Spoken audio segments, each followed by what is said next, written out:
Hey y'all, it's Jim with Hidden Journeys, and it is another episode of my mental health moment. And it's June. There's a lot of special interests that are highlighted this month, including Pride, Men's Mental Health Month. So kind of ironically, I picked a topic to do today. Um, Regarding mental health and why is mental health important. And I so I wanted to start by saying start by differentiating between what is mental health, because people and first, let me back up by saying I appreciate that there is a Men's Mental Health Month, but I feel like everybody's mental health is important. Children, women, everybody. And so I have a series of questions and things that I think about my mental health journey. And one of the things that I journaled about recently was why is mental health important?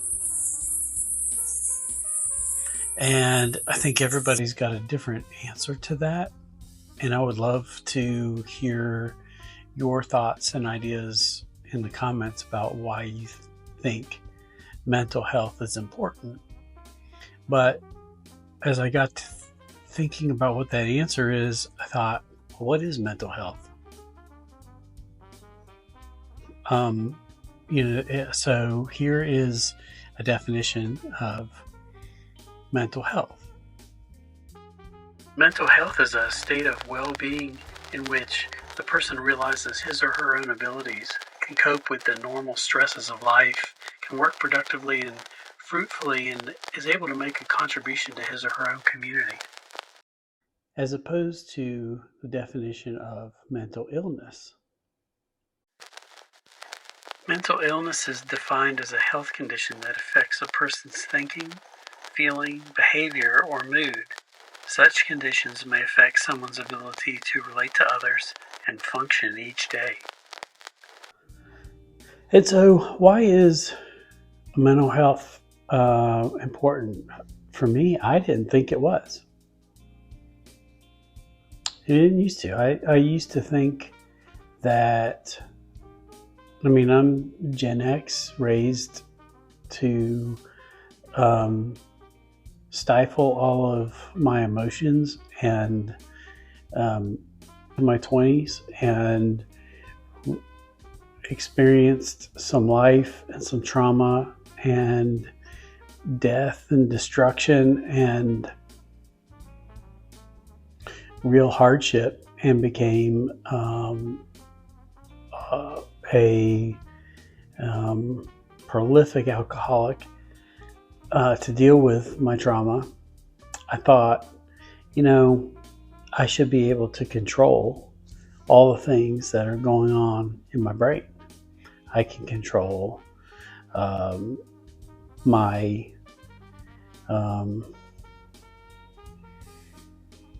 will to do X, Y, and Z. I can go do this dangerous thing, or I can go do that dangerous thing. I should be able to control these feelings of sadness, these feelings of anxiety, all these things that I deemed as weakness. I should be able to control those and not let them adversely affect me. And so that's how I spent probably from my 20s to through my late 30s, and until it got too much. And My coping mechanism, which I didn't realize at the time, was heavy drinking and addiction to painkillers. I had several surgeries and major surgeries, and yeah, got addicted to painkillers, but I was drinking a lot, and I needed to get sober, and I needed to. I decided to get sober, cold turkey, and get right into therapy. Um, so it was stupid. I don't know if anybody else has done anything like this. I made that decision. I was living in an apartment by myself. Had was ending my first marriage so that I could get the help that I needed, and I decided, well, I'm going to be sober. I'm going to have one last blowout, and so I had a incredible drunk and took all my memories and destroyed them. Papers, photos, books, notebooks, training manuals, mementos. And in my mind, I thought, I'm setting this point. This is my restart, right? I don't want to have any memories of this history, because this history really messed me up. And so I destroyed it all. And I regret that now, but as I got, so I started, that was 2006. May 1st is when I got sober and started therapy. I didn't think about it as mental health at the time, or a mental health journey. I thought of it as trying to fix something that was broken in me. And it's complex to talk about because my life has been complex and the trauma has been complex, from childhood abuse to PTSD from combat to experiencing suicide at 16 to, it, and on top of it, being raised Catholic, and in a home where we just didn't say, I just didn't bring anything up, out of fear, and fear of getting in trouble, fear of not being understood, and frankly, my home not feeling like a safe place. And so,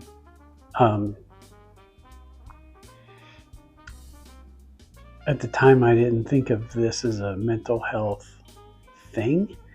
I felt like it was an opportunity to fix something that was broken. I was broken. There was something inside me that was broken or wrong, and it needed to be fixed. Well, that was kind of a misconception, and I thought it would be easier. I'm still in therapy now, 17 years later, and there are still things that trigger me. There are still things that upset my ship, if you will, that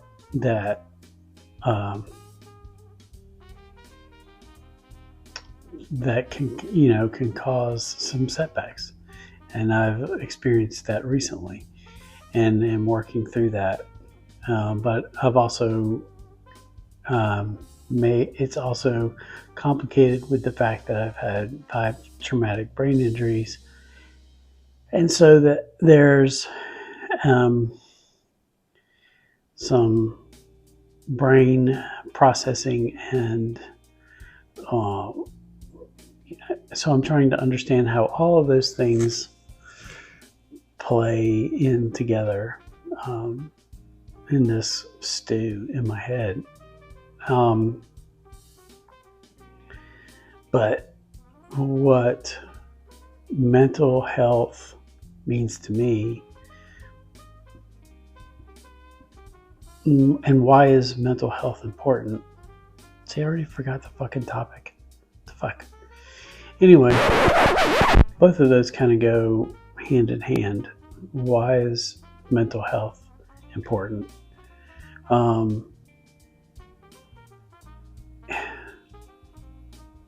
I think for me, and I don't have anything to advice to offer anybody. I don't have any, information to lecture anybody on. But for me, in my life experience, I think mental health is an opportunity to help, to cope with, to learn coping mechanisms to keep me safe and to keep the other people around me safe. And not that I'm a danger to society or anything, but I think that there will probably always be a pool of rage inside me that no matter what I do or try to work on, I've not found a peace yet. I've tried yoga. I meditate every night. I journal every morning. But there is still this fight ready to come out when somebody is wronged, or there is a situation that I see is going sideways for somebody else, and they may be in danger. And so mental health doesn't necessarily mean to me finding rainbows in a field of flowers. I'm not going to ever feel that way. I mean, I think I'm forever tainted, and I need to use therapy and my coping skills and self-care, and my enjoyment of helping others and using art and expressing myself to find snippets of joy and release that take me away from those moments that play, and allow me to be productive, allow me to want to engage in the community, engage in a group of strangers, be social. I once wrote a poem called The Trauma Monster, and I'll see if I can find it and read it here.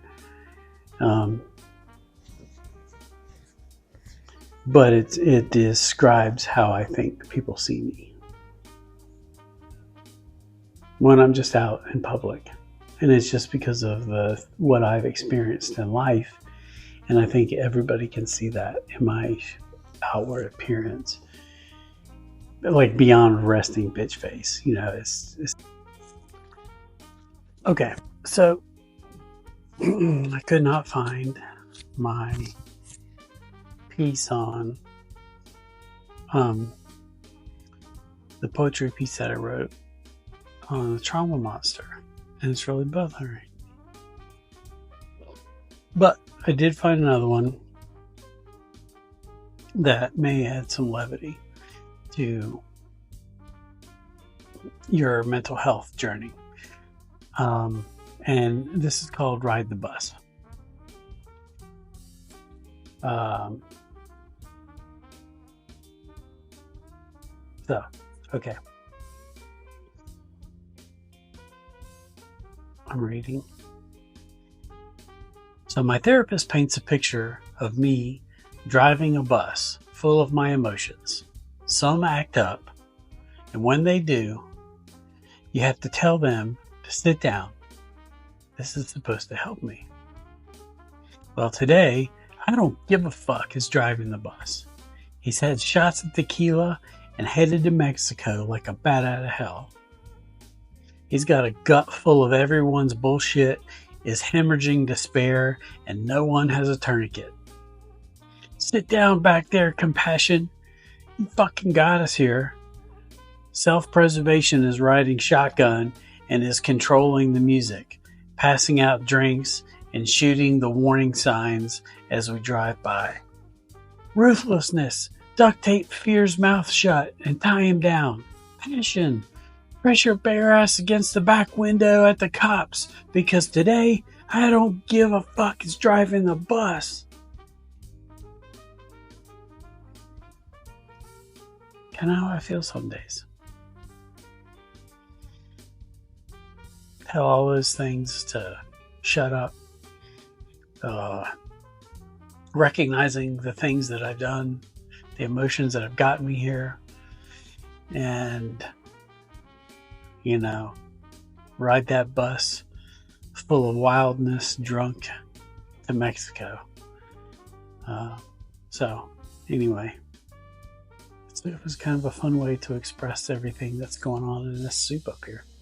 If somebody is listening to this and they're just starting their mental health journey, their journey towards mental health, seeking help to get better in some way, I know that this is one of the hardest things that you'll ever do. Committing to this process and fully opening in the boxes of emotions that you've closed off and put in the shelving units of compartments and opening those and confronting what's inside and processing it. Talking to that child, that little kid inside you that has been wounded, that continues to cry out for help. And owning that and saying, yeah, that's a part of who I am and a part of what controls my life, or shapes my life, and how do I work with that? You're on the toughest journey, but it's one of the most rewarding journeys that you'll quest. It's a quest. Most rewarding quest that you'll embark on. It's kind of like hunting for the Holy Grail. Will you find it? Will you find peace? It's not like hopping on an airplane in Charlotte and knowing you're going to fly to Atlanta and you might have an hour or two delay, but you're going to get there. But dude, you don't know what's going to happen once you start this journey. You may end up in Iceland for a while. You just,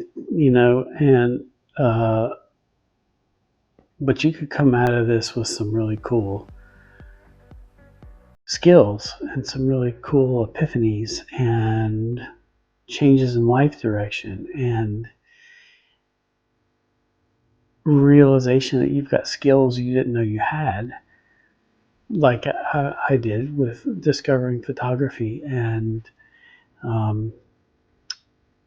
really being able to share a story through that, and my story, and being able to explain through imagery and some text, and, what I've been through, and um, helps people feel connected to other people. And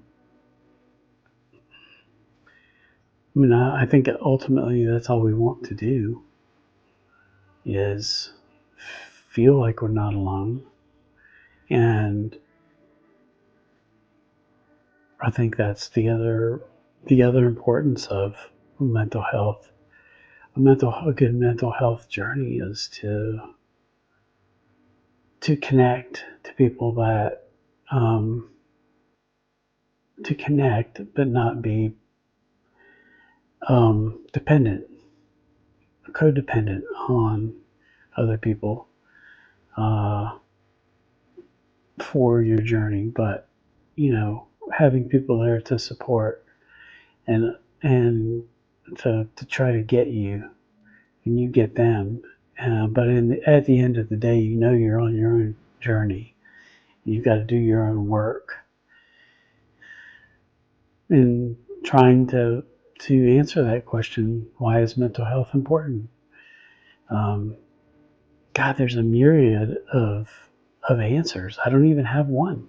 I mean, I have one, but it's or two or three, but that's for me. I mean, everybody's got their own, and I would love to hear if you want to share what yours is, what your journey's been like.